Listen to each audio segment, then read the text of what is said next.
She sat me by the kitchen. That's where I watched my son get married. Through a swinging door behind a tray of shrimp cocktail. I paid for the wedding. Every flower, every chair. But when the music started and the toasts began, I wasn't part of it.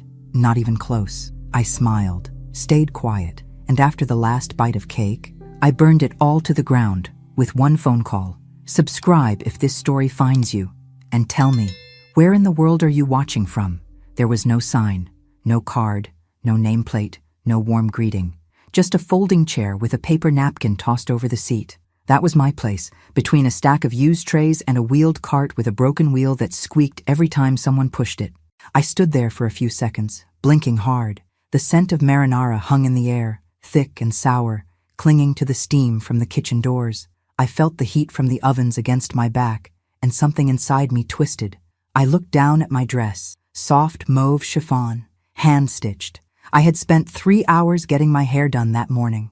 3 hours pretending this day would be as special for me as it was for them. But no one had told me.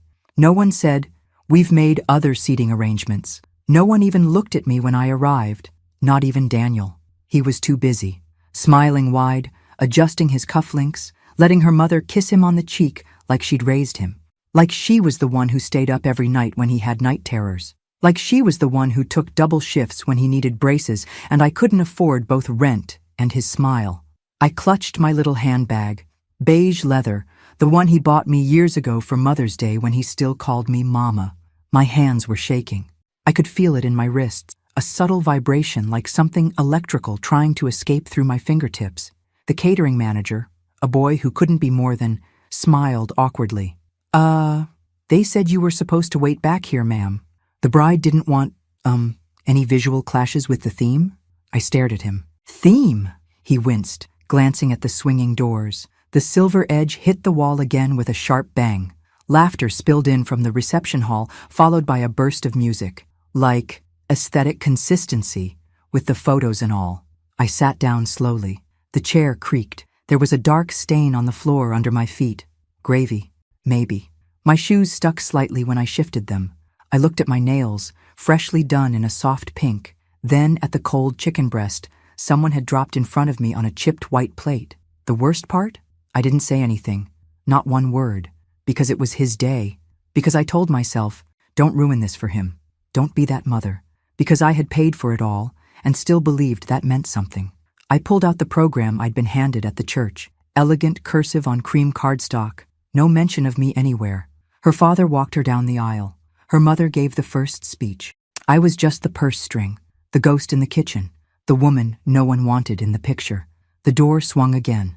I caught a glimpse of the chandelier, the band starting up, the first dance, Daniel and Emily twirling under soft gold light. He didn't look my way once. I pressed my napkin to my mouth, pretending to dab a non-existent stain.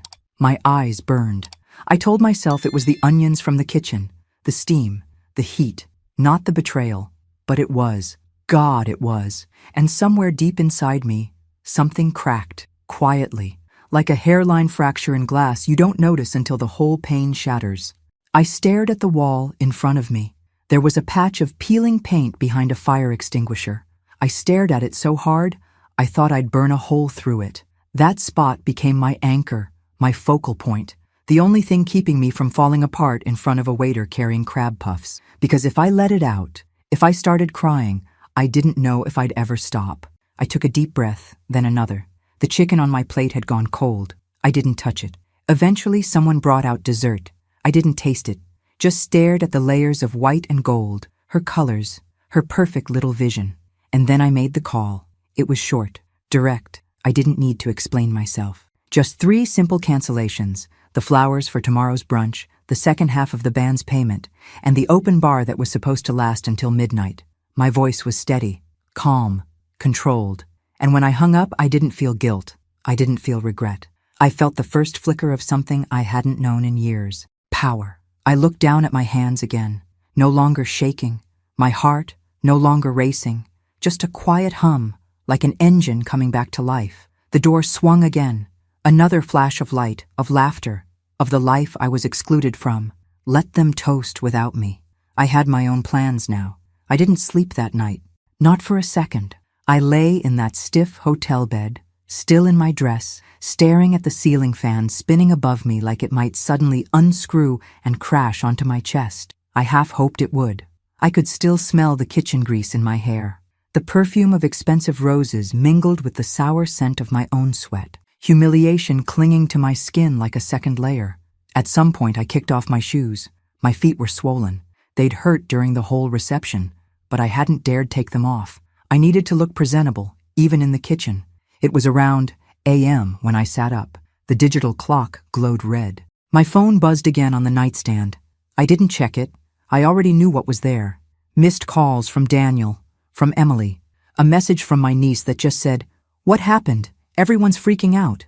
I opened the wedding budget spreadsheet on my tablet. I'd been keeping it meticulously for over a year. I knew every cent, every adjustment, every upgrade, every indulgence Emily asked for, always with a tight smile and that word she used like a knife wrapped in satin: elevated. "Margaret, we just want something a little more elevated."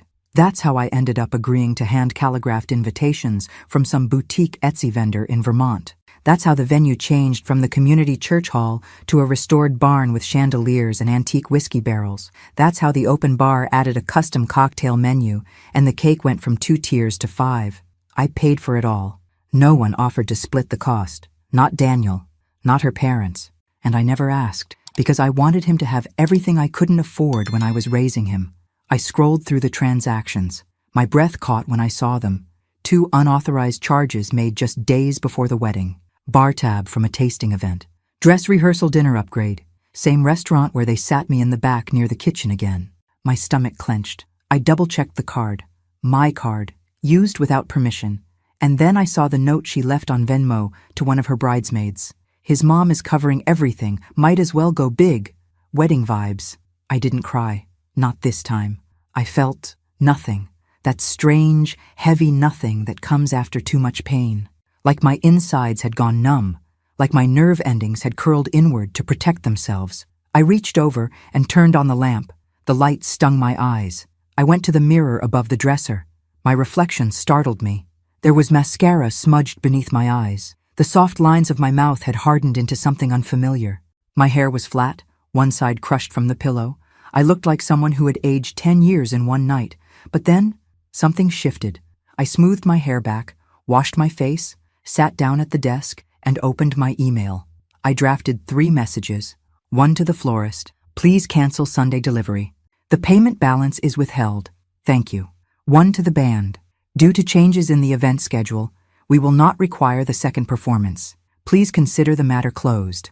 One to the bar vendor: "We're scaling back post-reception services. Please cancel the second shift. Do not process the remaining balance." All were polite, all professional, but final.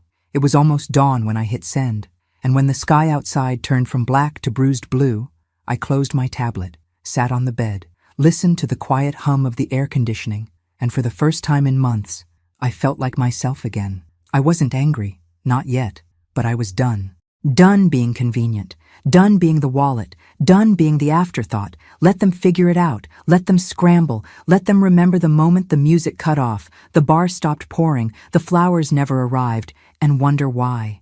And maybe, just maybe, they'd remember who made that wedding possible in the first place. The woman in the kitchen, the one they didn't want in the photos. The music pulsed through the wall like a distant heartbeat. I sat there, in that folding chair, with a plate of cold hors d'oeuvres and a Diet Coke from the catering cooler, and tried not to listen, but I couldn't help it. Every laugh, every cheer, every clinking glass, it all made its way back through the swinging door, like a cruel reminder of where I wasn't.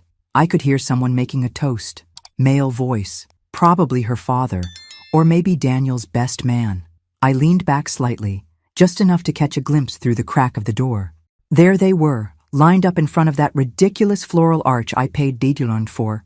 Gold chairs, floating candles, custom neon sign that read, "The future is forever," in loopy cursive. I recognized the voices even when I couldn't see the faces. Emily's mother, Susan, with her signature fake sympathy tone. "Oh my God, Daniel, you are just the sweetest man alive. Emily is so lucky." Then laughter, cheers. I froze. There, sitting at the head table, was Susan. draped in navy chiffon, dripping in pearls like she was born into old money, which she wasn't. She had met me only 3 times before the wedding. Never asked about my life, never thanked me for the payments, never even offered to contribute a penny. Next to her, Emily's father, holding court like a suburban king. Big, booming laugh. Same man who told me at the rehearsal dinner, "We really admire your perseverance, raising Daniel on your own and all. Must have been hard. Perseverance. As if I'd hiked a mountain, not worked years in scrubs so my kid could have a life without hand-me-downs. And there was Daniel. My Daniel, smiling like a stranger, sitting between her parents like he'd always belonged to them. I searched for my own family. My sister, Carol, sat 2 rows back, next to our cousin, Diane. Neither of them looked toward the kitchen. No one did. I wasn't part of the show. I was a problem that had been solved by a chair in the back and a door that swung shut. Someone brushed past me. A waiter, young girl, probably in college. She glanced at my plate and smiled, awkward and guilty. "Do you want, a refill or anything?" I shook my head. "I'm fine." But I wasn't. God, I wasn't. Every inch of me ached, feet, shoulders, jaw clenched so tight it pulsed behind my eyes.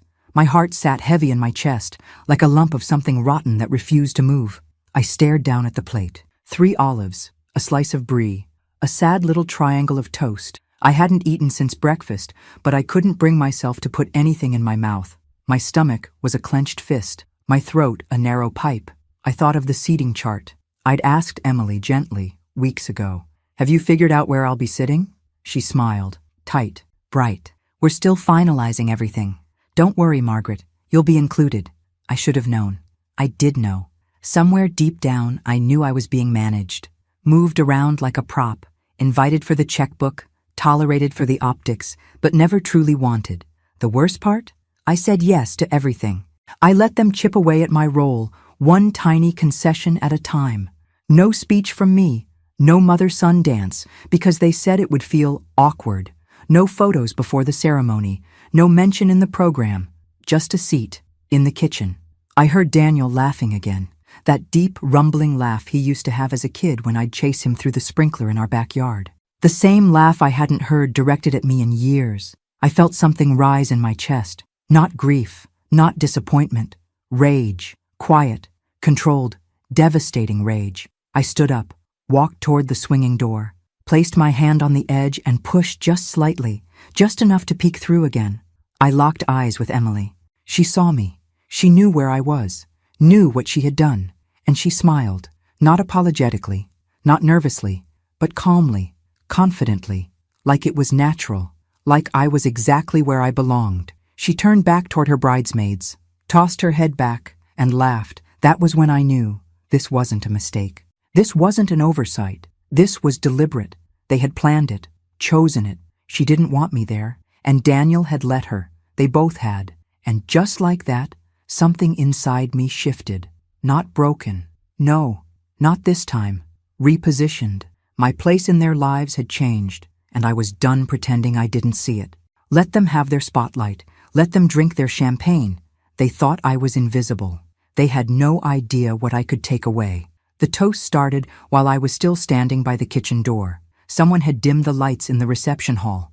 I could see the glow of string lights above, and the shimmer of gold from the chargers on each table.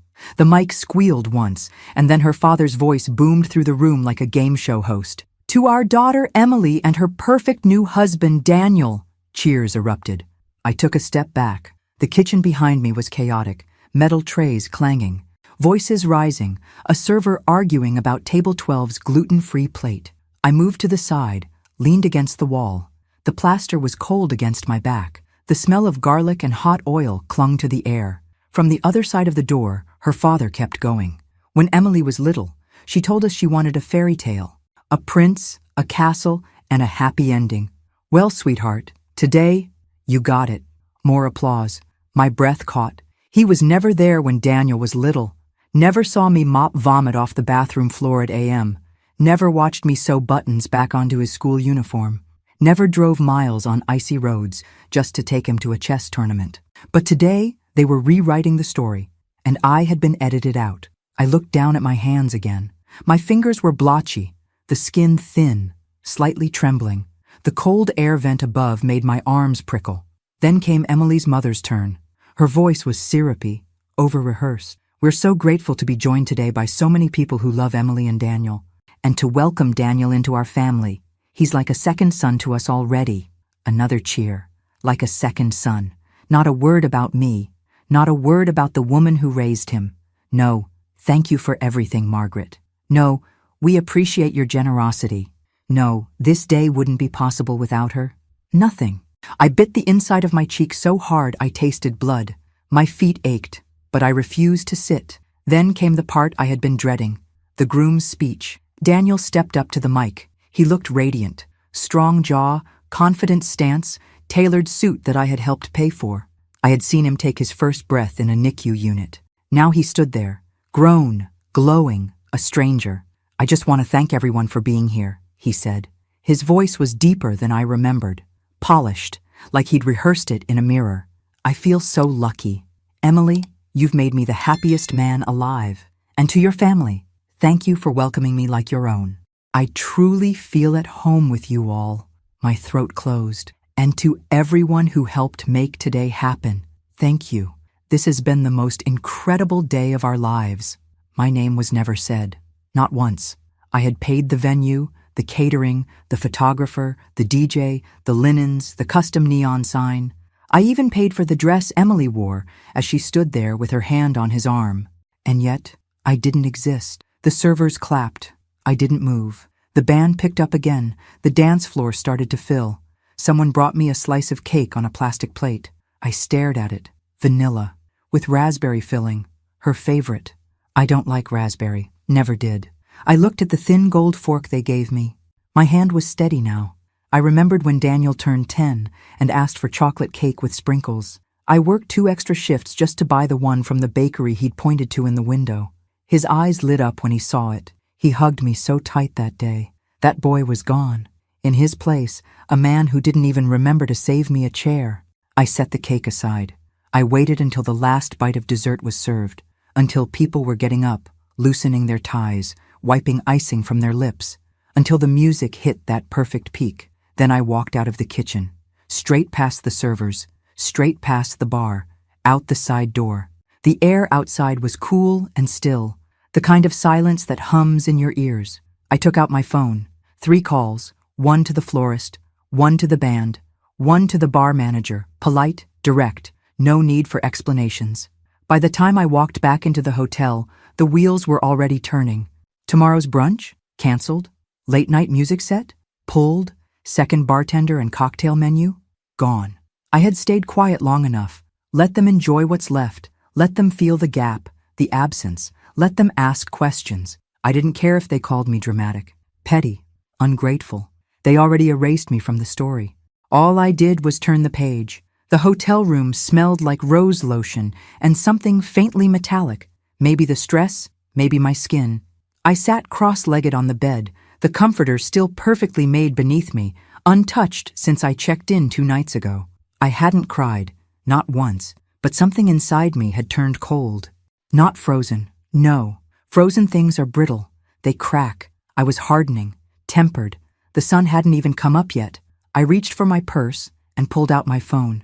6 missed calls, 2 voicemails, a dozen messages. "Daniel, where are you? Why is the brunch canceled? Mom, seriously, this isn't funny. Emily, I don't understand what's going on. Are you okay? Please respond. This is so childish." I laughed, quietly. Just a puff of air through my nose. Childish? I opened the banking app again. My fingers moved with the muscle memory of someone who had balanced a checkbook every Sunday for 3 decades. The charges were still there, unauthorized, arrogant. The bride, my new daughter-in-law, had helped herself to my card for a pre-wedding bar crawl and a spa day with her bridal party. I could see it all in the itemized receipts. Bottles of champagne, manicures, facial masks, brunch for 8. No one asked me. No one even told me. The trust I'd carried in my chest like an old quilt, warm, familiar, felt shredded, like someone had taken scissors to it while I slept. I clicked over to my emails. There were 2 new ones, one from the florist. "We're disappointed by the sudden cancellation, but we understand. Per our agreement, no refunds for less than our notice." Fine. The second email was from the band's manager. We were halfway through setting up when the cancellation came in. It's extremely unusual, but your message was clear. We'll leave the deposit untouched. Also fine. I wasn't doing this for a refund. This was for me, for the invisible woman in the kitchen chair, for the mother erased from her own son's milestone. My stomach growled. I hadn't eaten since the day before. The idea of food made me nauseous. Instead, I got up, pulled the stiff curtains open, and watched the sun bleed into the sky. Orange, then pink, then a pale yellow that made everything look unreal. And then I remembered something. A little red file folder, stuffed away in the drawer of my dresser back home. Old paperwork, legal things, letters I never threw out. I felt pulled to it, like it had been whispering to me this whole time. I packed my things slowly, took a shower, washed off the perfume and the resentment, dried my hair, put on jeans and a button-down shirt that still smelled faintly like lavender detergent, checked out of the hotel without a word. The drive home was quiet, just the sound of tires on asphalt and the soft static of the radio playing songs I didn't know. The kind of drive where you start to hear your own thoughts, loud and unfiltered. He didn't mention you. They all saw where you were sitting. No one did anything. When I pulled into my driveway, the roses I had planted 2 summers ago were in full bloom. I didn't stop to admire them. I went straight to the bedroom, opened the dresser, pulled the red folder out, sat on the bed. At the bottom of the stack, beneath old insurance papers and a few photos I hadn't looked at in years, was a letter. The envelope was yellowed at the corners, postmarked from Arizona, a date written in my late husband's handwriting, the year he left. I remembered finding it weeks after he died. I hadn't opened it then. I couldn't. It had felt like salt in an open wound, like letting him speak from the grave when I wasn't ready to listen. But now, I slid my finger under the flap. The paper was thin, his handwriting slanted and familiar. It started simple. Margaret, I know you never wanted to hear from me again, but I need to tell you something. I felt my pulse pick up. My hands trembled slightly. I've been carrying a secret, and I can't take it to the grave. You deserve the truth. Daniel, he isn't biologically yours. I found out years ago. Emily was pregnant when we got together. I thought I could pretend he was mine, but he's not, and neither of us ever told you. I stopped reading. The room spun just for a second, then settled. I read the rest. Apologies, excuses, regrets, words that meant nothing now. Daniel, my Daniel, was the product of an affair, another woman's child, left on my doorstep like a test I didn't know I was taking, and I passed. God help me, I passed. Every scraped knee, every bedtime story, every night shift I took to buy him sneakers and class photos, I passed with flying colors. And yet, here I was, discarded, replaced, erased. But now, I had a new clarity, a truth sharp enough to cut through years of silence. And I was done bleeding. I didn't cry. Even as I sat there with that letter trembling in my lap, the weight of it heavier than anything I'd ever held, I didn't shed a single tear. What would be the point? Tears had built Daniel's childhood. Tears paid for his shoes, his asthma medication, his first car. They filled my pillow after his father left, and again when he walked across that high school stage, not once turning to wave at me in the crowd. I had run out of tears years ago. What I had now was something else. Not grief, not heartbreak. Clarity. I walked to the kitchen and poured myself a cup of coffee. Black, strong. I sat by the window and watched the neighbor's sprinkler tick, tick, tick across the lawn. It was a normal Sunday morning, but I was no longer the woman who paid for someone else's fairy tale and got a folding chair behind the punch bowl in return. I was no longer the woman who would swallow this. Not this. I opened my phone and began with the florist. My voice was calm, polite. I thanked them for their understanding, confirmed again that Sunday's arrangements would not be needed. I didn't explain. I didn't owe them that. The band was next. Same tone, same silence about the reason. Then the bar service. Hi, this is Margaret Langley. Yes, that's right. I'm calling to cancel the cocktail reception for the post-wedding brunch. Yes. No issues. Just a change of heart. Thank you. Click. 3 calls, 3 cuts. I could have left it there, but I didn't, because I knew what was coming. I turned off my phone, turned it back on 5 minutes later. 38 unread messages, 3 voicemails. Daniel again. Mom, where are you? The band didn't show. What the hell is going on? Emily's mother. I don't know what's happening, but this is incredibly unprofessional. People are asking questions. Then Emily herself. Margaret, seriously, is this because you were upset about the seating? That's just petty. We had a vision. Don't ruin this. Petty. The word echoed, like a slur, like a branding iron. And yet, when I closed my eyes, all I could see was her smirking across the reception hall, knowing where I was. Knowing what she had done. Knowing I wouldn't fight back. Until now. I turned off the phone again. Let them spiral. Let the questions pile up. Let them realize the bar ran dry because I was the well. That the music stopped because I paid the final note. That the flowers never arrived because the roots were rotten. I cleaned the kitchen, wiped the counters, fed the cat. It was the most peace I'd felt in months. Around noon, the doorbell rang. I didn't answer. Let them knock. Let them sit in the heat of their own discomfort. Later that night, I posted a single photo on Facebook. Not of the wedding. Not of me. Just a picture of the check I wrote. Blurred out the account number. Left the signature visible. No caption. No explanation. Just that. A truth they couldn't deny. A receipt of sacrifice. And then I logged off. Not just from Facebook. From the guilt. From the silence. From pretending this wasn't betrayal. I didn't need their explanations. Their spin. Their justifications. Let them sit in the wreckage. I wasn't going to save them from it. The silence was the first sign they were scrambling. No more messages. No more calls. Just a strange, stretching quiet. Like the eye of a storm passing directly over my house. I could feel it. The tension. The waiting. They didn't know what I would do next. I didn't either. But it was going to be mine. Monday morning, I brewed coffee and sat by the window again. No makeup, no earrings, just me and the day, and the hum of the fridge in the background. Daniel hadn't called since yesterday. The last voicemail had been short, stiff, defensive. You really made a scene, Mom. Everyone's talking. You embarrassed us. I don't know what you were trying to prove, but you crossed a line. I didn't even flinch when I heard it. Because here's the truth, no one likes to say aloud. You can give everything to someone. Your time, your money, your love, and still be disposable. You can build their entire world and still be told you're not part of the aesthetic. The betrayal didn't surprise me anymore. What surprised me was how little I cared now that I'd stopped begging for their approval. That morning, I deleted his contact from my phone. Just the name. The number remained. I didn't need to forget him. I just didn't want his name lighting up my screen like it still belonged there. Around noon, I went out. Grocery store, post office, small errands. Life continued. And in the bakery aisle of all places, I saw Diane, my cousin who'd flown in for the wedding. She smiled when she spotted me, but there was hesitation behind it. Margaret? Hey. I nodded. She stepped closer, lowered her voice. Are you okay? I met her eyes. Were you okay? I asked, watching me sit back there. She flushed. I didn't realize that was on purpose. I thought maybe you... No, I cut in gently. You didn't think. That's all. There was a long silence. I'm sorry, she said finally. It was wrong. I should have said something. I nodded once. Thank you. She looked relieved, like that small moment of accountability had freed her. It hadn't freed me, but it was a start. When I got home, I found a bouquet on my porch. Carnations. The cheap kind, already wilting. No card.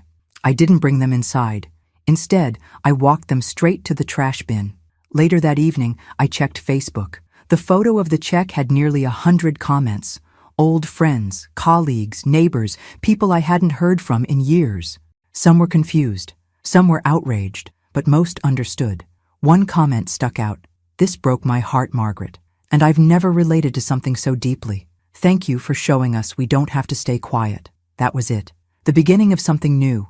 Not revenge. Not spite. Power. Reclaimed. Let them rage in group chats. Let them spin their own narrative. I wasn't replying. I wasn't explaining. I was finally choosing silence, not as submission, but as control. And the silence, this time, was mine. It started with the drawer. A creaky old thing in the guest room dresser, half stuck, always needing a little hip bump to open. I wasn't even looking for anything in particular, just clearing out the remnants of a life I'd been too tired to sort through. But somewhere between the yellowing tax returns and expired coupons, I found it. That red folder again. The same one I thought I'd already emptied. But tucked into the sleeve, so thin it might as well have been part of the lining, was a second letter. No envelope this time, just folded, once, then again, handwritten, same slanted scrawl, same name.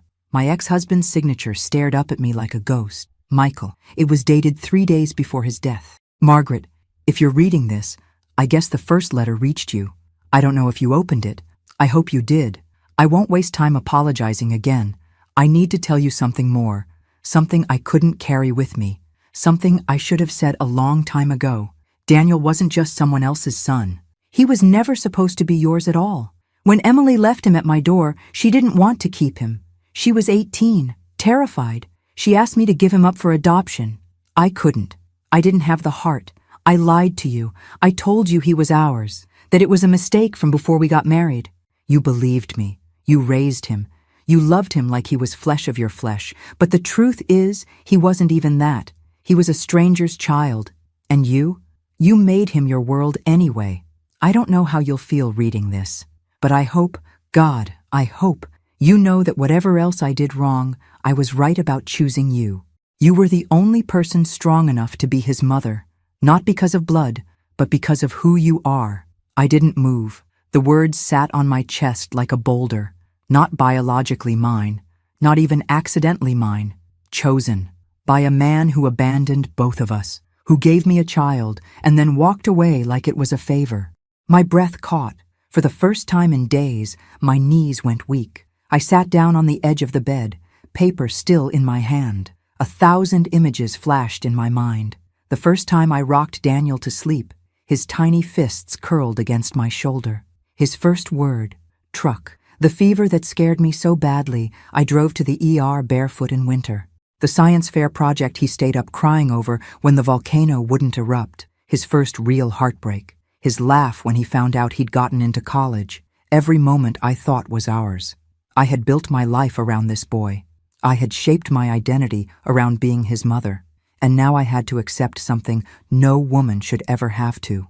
He never truly saw me that way. He loved what I gave, not who I was. Not really. If he had, he never would have let her put me in that kitchen. He never would have stayed silent. He never would have let them erase me. I placed the letter on the bed, smoothed it out with my palm. It didn't feel like betrayal anymore. It felt like freedom. For 62 years, I had lived a version of myself that only existed in service to others. Wife, mother, provider, ghost. But now, with that truth staring up at me in ink faded with age, I saw something new.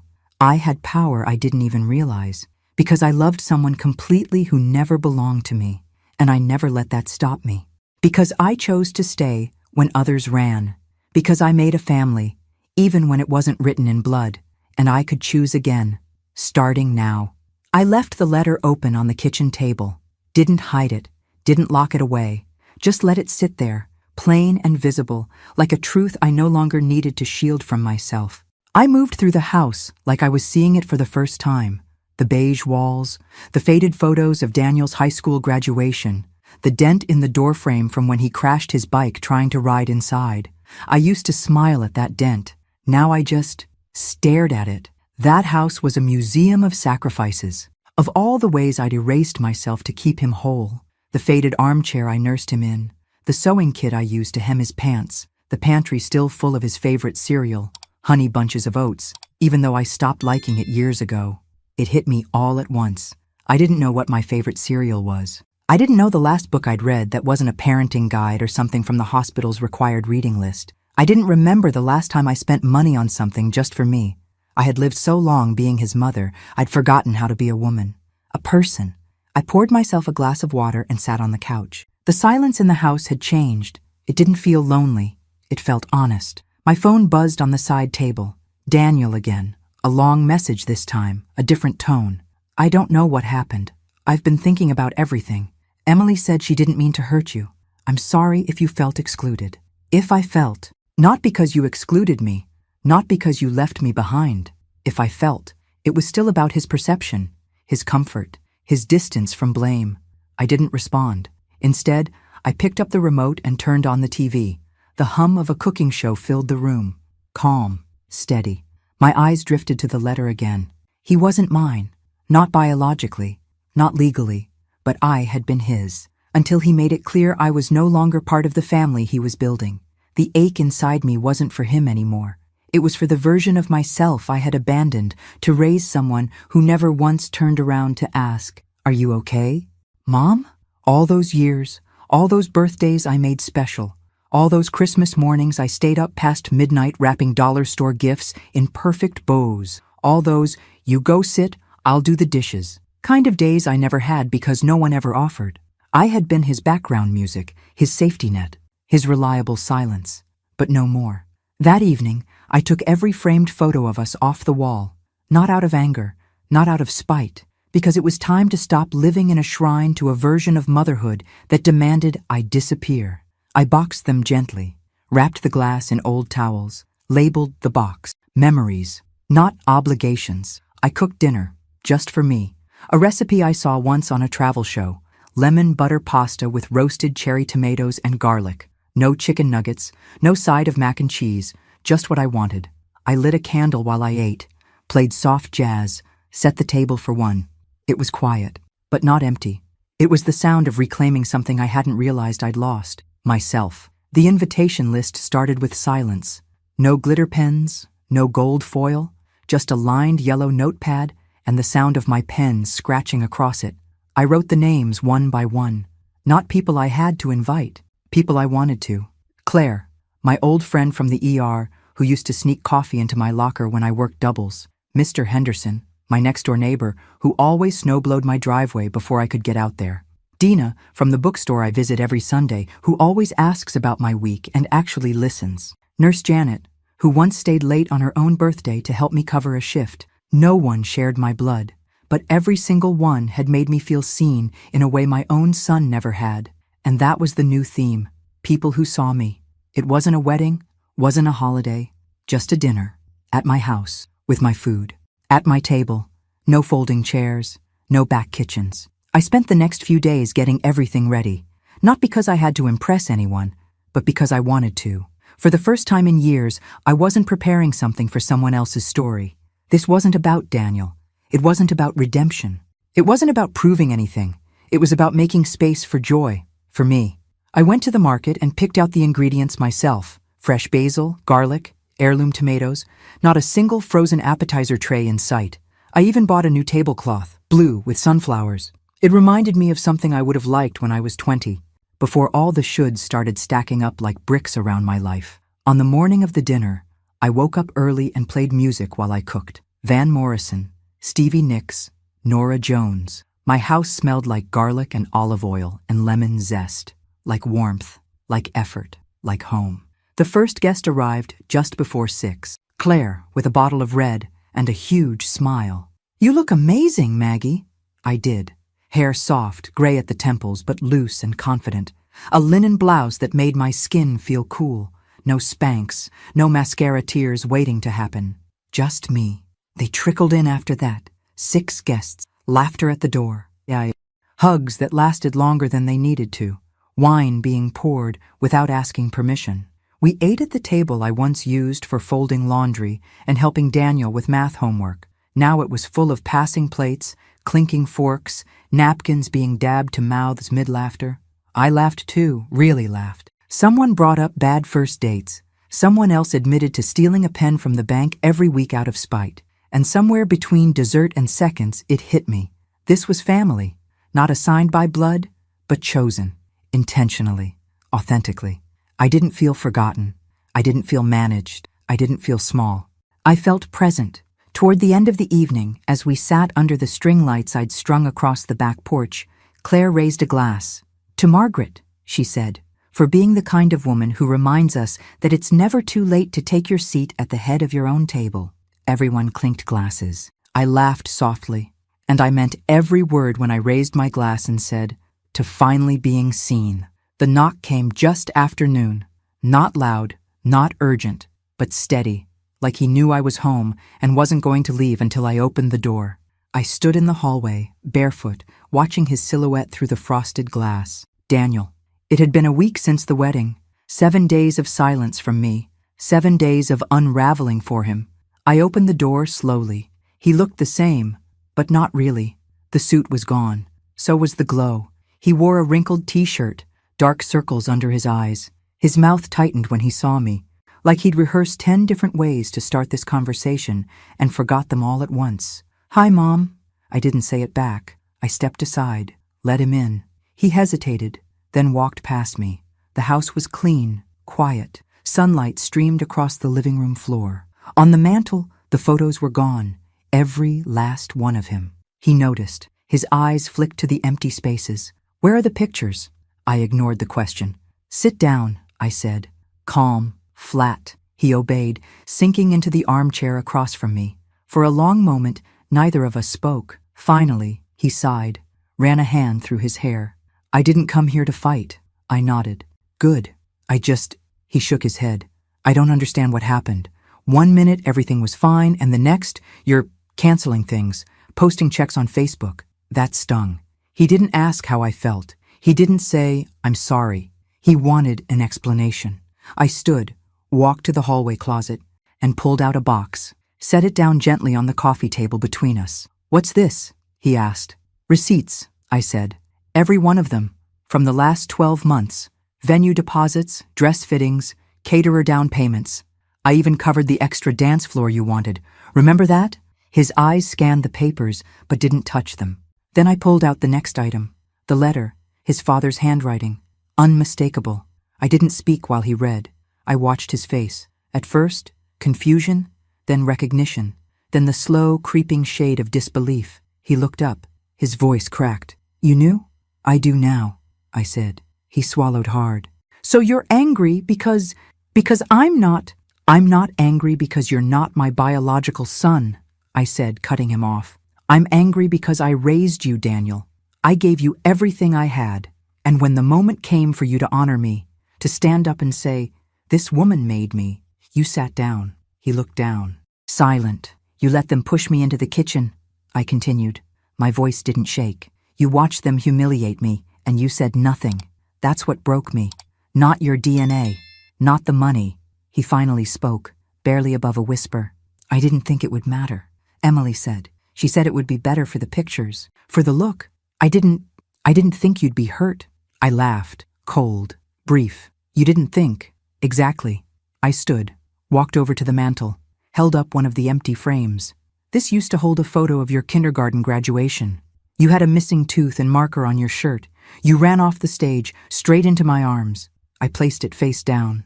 "I'm done holding on to versions of you that no longer exist." He flinched like I'd hit him. "Mom."